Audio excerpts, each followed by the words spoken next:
Hello everyone, and Happy New Year! Before we get into the video, I just wanted to take a moment and thank you all for 100 subscribers. Despite the fact that I started making videos in December, we still managed to hit triple digits before the end of the year, and I just wanted to say thank you. I'm not sure how many of you know this, but in one of my videos I did mention that I would make a tier list of the Mirror Dungeon Ego gifts when we reach 100 subscribers, so expect that to come out sometime soon. Now then, let's get into the main point of the video. First Mate Yi song. I wanted to make a video on him since I find him to be one of the most fun units in the game.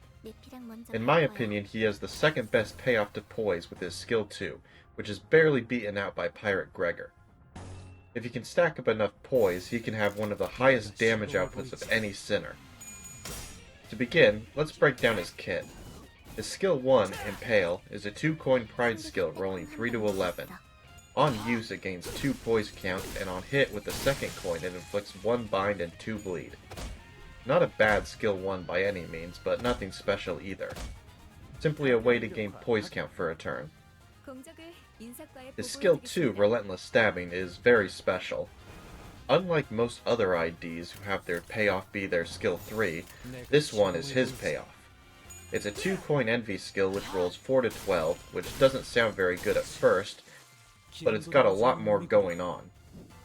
On use it gives plus 2 poise count, and at 5 plus poise it gains plus 3 clash power.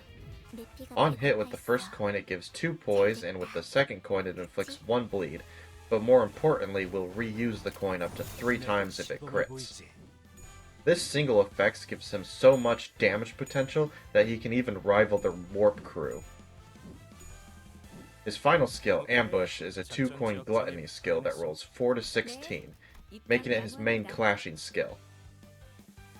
On use it gains 5 poise, making it the only real reliable way for him to gain it, as well as giving plus 1 coin power when at 7 plus poise. On hit with the first coin it gives 2 poise count, and with the second coin it inflicts 4 bleed and 6 bleed count when it crits. While this gives him some bleed synergy, it's not his main tool and serves more as a nice bonus. His passive serves to enhance his bleed potential even more, as it makes it so whenever he crits he inflicts 2 more bleed.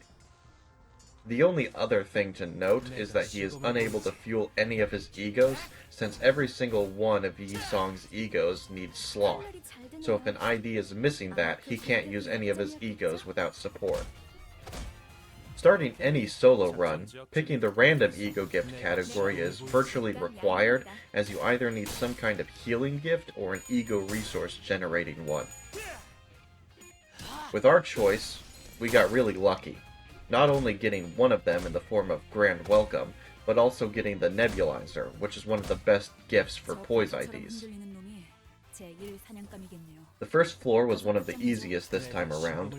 I had to reset the first fight a few times to get Grand Welcome, so that I got a Gloom resource to activate Gregor's passive, but other than that there was just 2 event spaces before the boss. The first boss, like always, boils down to a lot of luck. Every time, unless you're using a tank ID, you are almost always going to get staggered. If you have a high enough damage output, you'll be able to stagger at least 2 of the enemies by the time it happens, but more often than not, you're just praying the enemies don't hit their rolls. And against G-Corp, it's especially important, as a lot of their skills are single, high-rolling coins, which are always the scariest when staggered.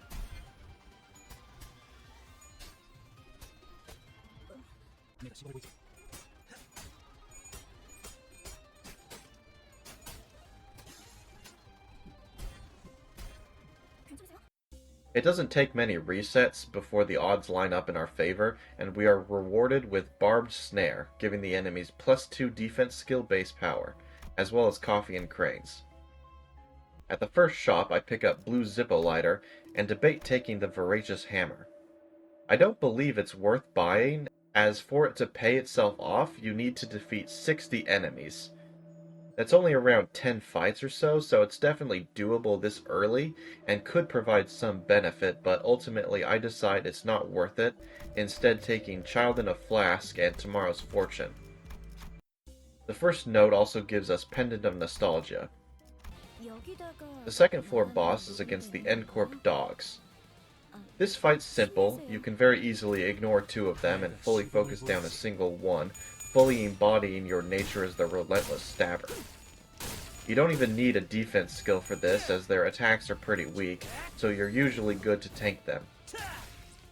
Even the fact that they resist pierce skills cannot save them from the Relentless stabber.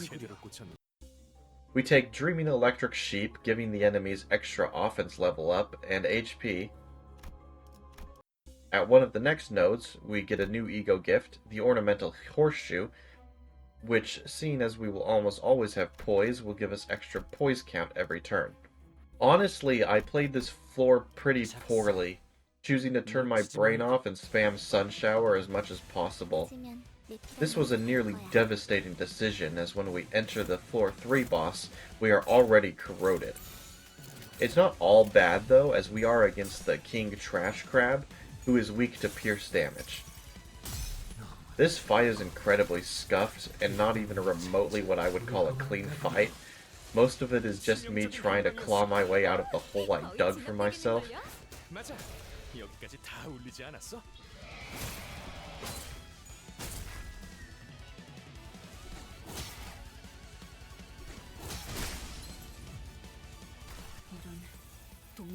Seeing as I cannot rely on coin flips, I instead choose to rely on ego, as I at least have some modicum of control over them.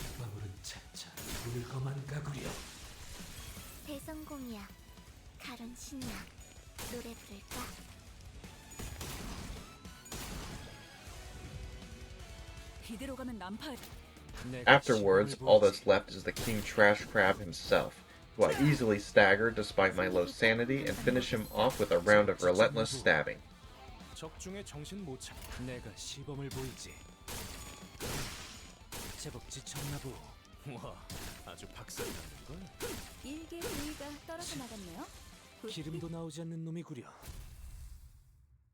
Taking Special Contract and Illusory Hunt, we move on to the 4th floor.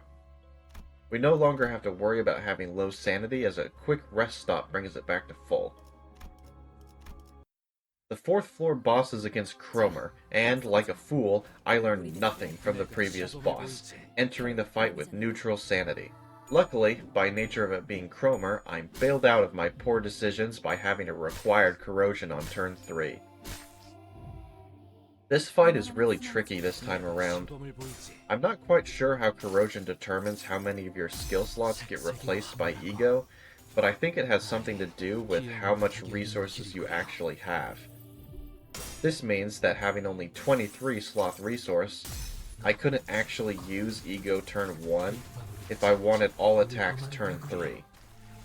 It took me quite a bit of trial and error, but eventually I figured out the best way to go about it was to dodge Cromer's slash skill turn 1, use Dimension Shredder and Sun Shower turn 2, letting me corrode with 3 skills turn 3, which would stagger Cromer and bring her to phase 2.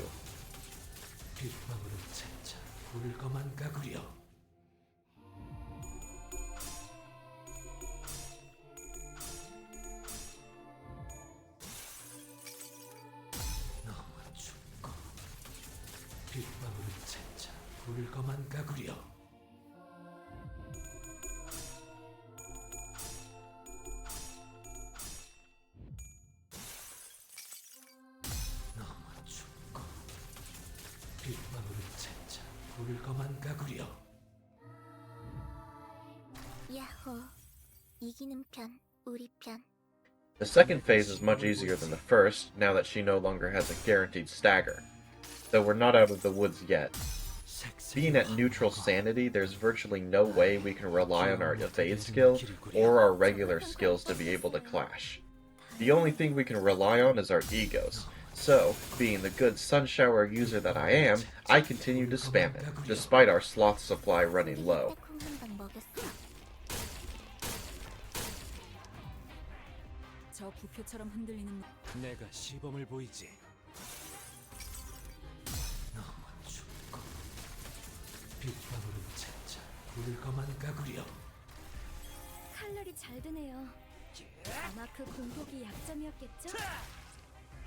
효과적이네요. 이 방식을 기억하는 게 좋겠어요.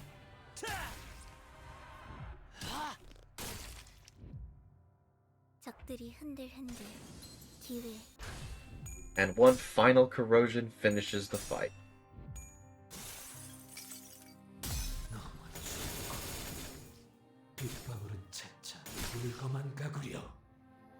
부위 파괴. 돛대를 부러뜨리는 것만큼 중요. Our reward is smoke and wires and sticky muck, which makes all enemies have more health. This, of course, only means more opportunity for stabbing.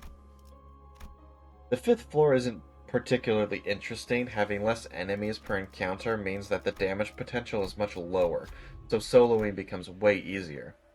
The floor 5 boss is against my form empties.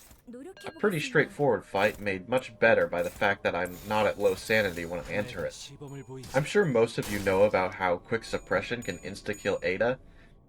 Well, Relentless stabbing can do it too. If you crit, that is. I try to do it turn 2, but are forced to do it turn 3 because bad luck.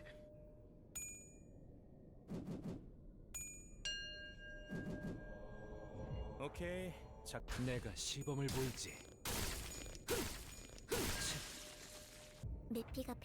My favorite aspect about this fight is the ability to simply ignore every single enemy except one and just focus them down, truly embodying the spirit of the Relentless Stabber. 사냥이 성공적이었네요. 내가 시범을 보이지.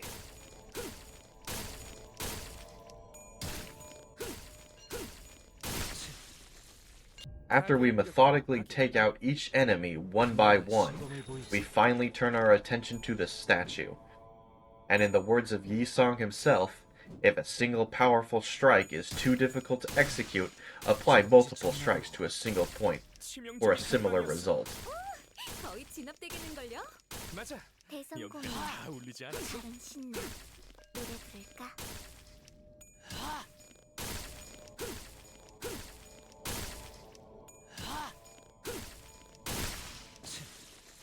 기름도 나오지 않는 놈이구려. 해냈어. 이제 이 배를 쉽게 넘볼 해적도 고래도 몇 없을 테지. And that's how I soloed Mirror Dungeon 3 Hard Mode with first mate Yi-song. One of the more scuffed runs, but also the one I think I had the most fun with so far. Relentless stabbing is just a really, really fun skill overall. He's a super powerful DPS unit, but can oftentimes find himself struggling to stay alive. Anyways, if you liked the video, consider giving it a like, or even subscribing if you want. More content is on the way, and I'll make sure 2024 is filled with it. Goodbye.